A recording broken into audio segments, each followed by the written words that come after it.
रखा था वैकल्पिक विषय का चयन कैसे करें, इस पर करीब 2 घंटे का, तो आप उसको देख लीजिएगा। मैं उसका केवल सार 2 मिनट में आपको बता रहा हूं।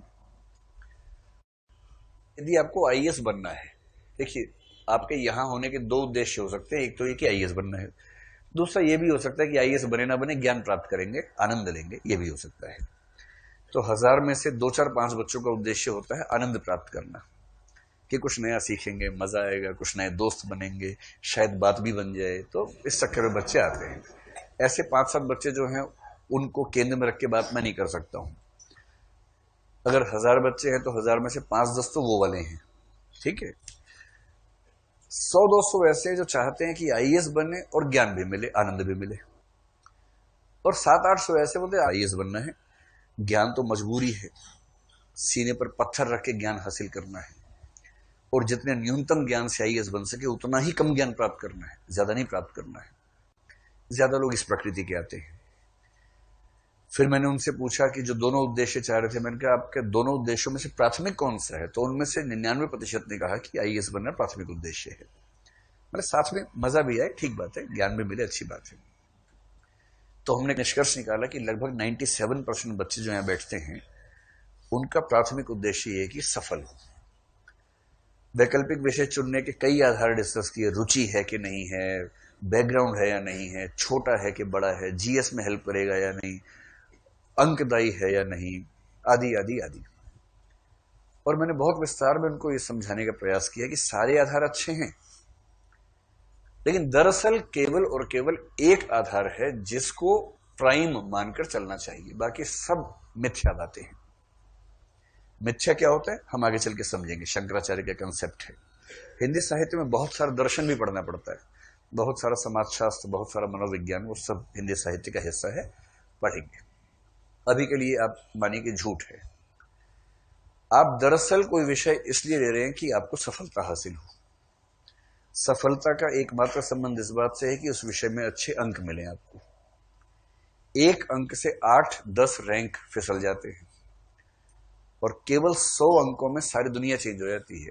प्रॉपर आईएएस से आखिरी रैंक तक की दुनिया केवल 100 अंकों की गैप की है, बस इतना ही अंतर होता है।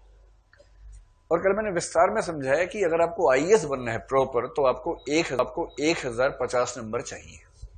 इन 1050 अंकों में से आप जीएस में कितनी भी कोशिश कर लेंगे तो 410 20 के आगे नहीं बढ़ पाएंगे, बहुत मुश्किल है। 400 410 15 ये सब रहेगा।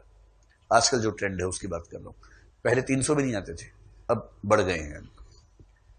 आप एसए में बहुत बड़े 30 मार्क होंगे तो 160 ले आएंगे, और मैं आप सबको 30 मार्क मान लेता हूं, 160 आ गए। इंटरव्यू में 275 में से आप 175 से ज्यादा की गारंटी दे नहीं सकते। आ सकते हैं, संयोग हो सकता है, कम भी आ सकते हैं, लेकिन हाँ, एक ठीक विद्यार्थी ठीक तैयारी के साथ सही बात करके आएगा तो 175 के आसपास मिल जाएंगे, ये हम मान के चलते हैं।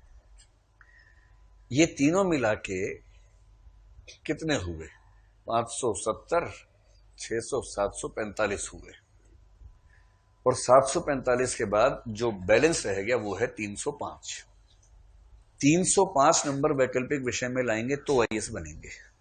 इतिहास में अभी तक 2 व्यक्तियों के 300 प्लस मार्क्स है, 310 301। राजनीति विज्ञान में एक के हैं 312, भूगोल में एक के भी नहीं है, हाईएस्ट 291 है।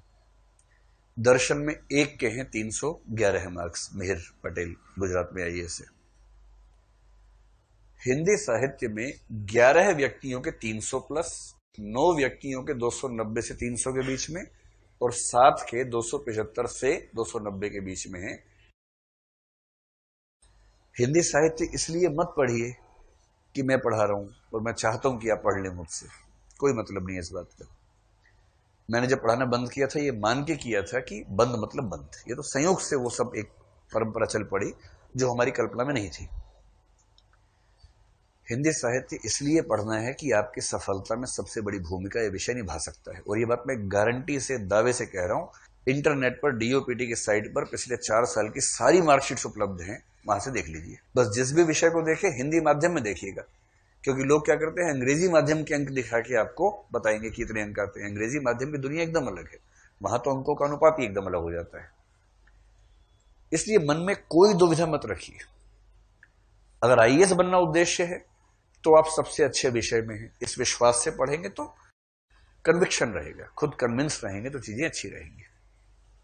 पृष्ठभूमि नहीं है, कोई फर्क नहीं पड़ता, जीरो से हम शुरू करेंगे ही, एकदम जीरो से। जो शर्तें हैं हिंदी साहित्य पढ़ने की, वो ये है कि आपके पास एक ऐसी भाषा हो जिसमें अशुद्धियां ज्यादा न होती हो। एकमात्र शर्त ये है।